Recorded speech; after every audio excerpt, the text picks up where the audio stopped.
Mr. Dave here in Noodle. We're going to get into our next lesson on the music of Greece and Greek culture. So let me pull up our first slide. Alright, friends, here we go. We got stuff rolling. So, like I was telling you last week, I'm not just assigning this stuff, I'm studying it too. Here is my rendition of the Tetris theme set to a ska rhythm.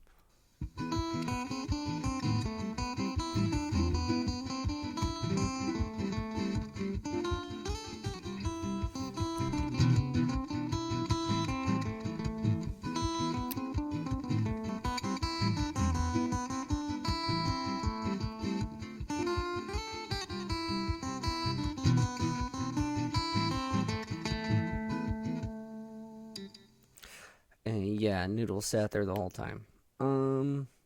So the rhythm was fast, which set it to be in the ska setting, and it was on the syncopation, so it was on the and of every bar. The next culture we're getting into is Greek music. Here's an example of a traditional Greek wedding in a traditional Greek wedding band.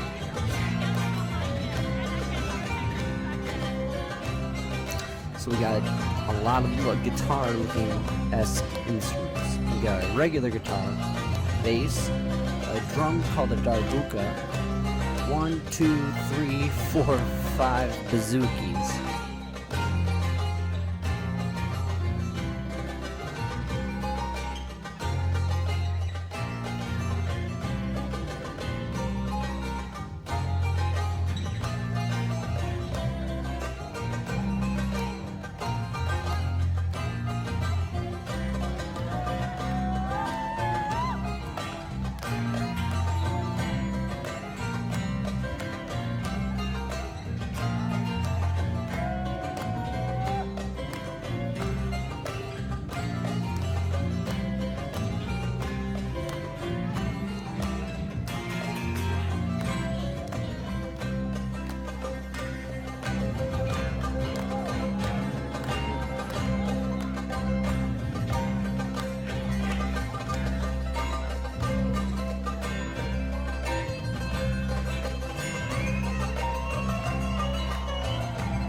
Alright, so that's a bit. So this guy right here, that'd be great if he can help us understand some stuff about Greek music.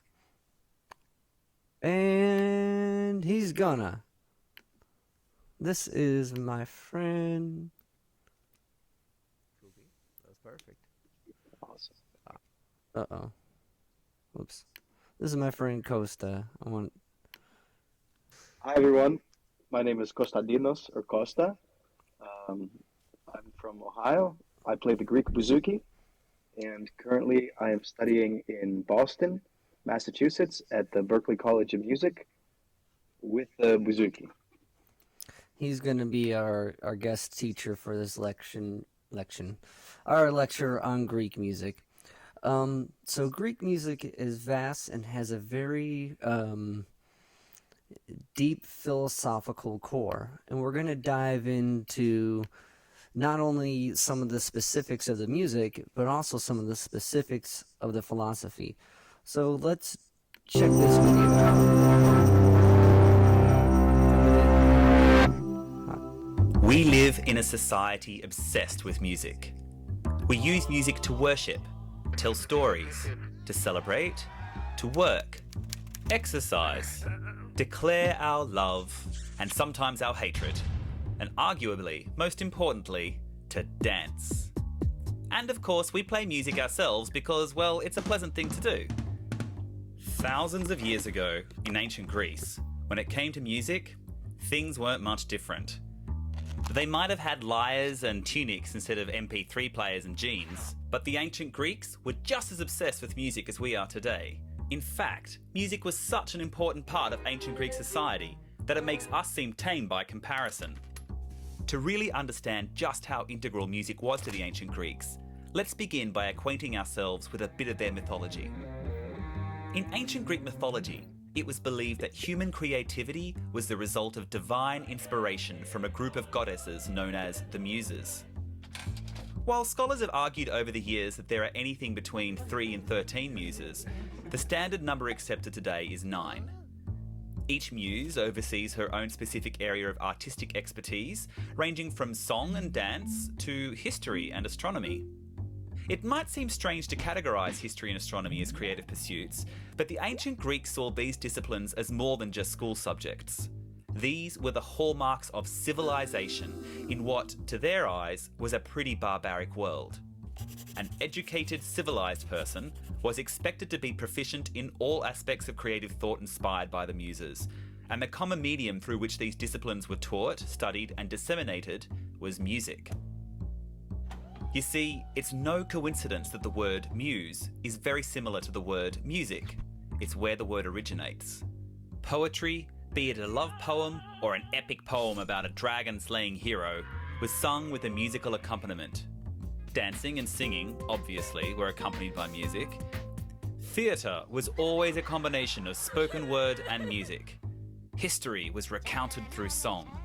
Even the study of astronomy was linked to the same physical principles as musical harmony, such as the belief held by many Greek thinkers that each of the planets and stars created their own unique sound as they travelled through the cosmos, thrumming like an enormous guitar string light years long.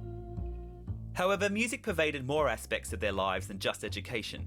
Ancient Greeks considered music to be the basis for understanding the fundamental interconnectedness of all things in the universe.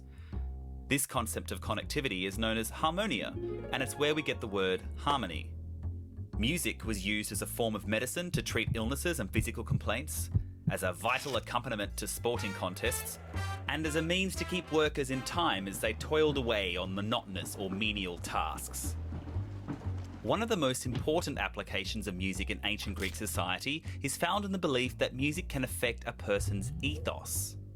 A word we still use today, ethos is a person's guiding beliefs or personal ethics, the way that one behaves towards oneself and others. The Greek philosopher Plato, one of the most famous and influential Greek thinkers at the time, asserted that music had a direct effect on a person's ethos. Certain kinds of music could incite a person to violence, while others could placate a person into a benign, unthinking stupor. According to Plato, only very specific types of music were beneficial to a person's ethos. One should only listen to music that promotes intelligence, self-discipline, and courage, and all other kinds of music must be avoided. Furthermore, Plato fervently denounced any music that deviated from established musical conventions, fearing that doing so would lead to the degradation of the standards of civilization, the corruption of youth, and eventually, complete and utter anarchy. While Plato's fears can seem extreme, this argument has appeared in modern times to condemn musical trends such as jazz or punk or rap. What do you think Plato would say about the music you listen to? Is it beneficial to your ethos? Or will it degenerate you into a gibbering, amoral barbarian? Ethos. Where have I seen that before? Water! Alright, friends. Today's quote, we're sticking with it, is from the philosopher Aristotle. There is only one way to avoid criticism: do nothing, say nothing, and be nothing. Aristotle. Alright, friends. Let me bring that back right here. What do you think of this quote?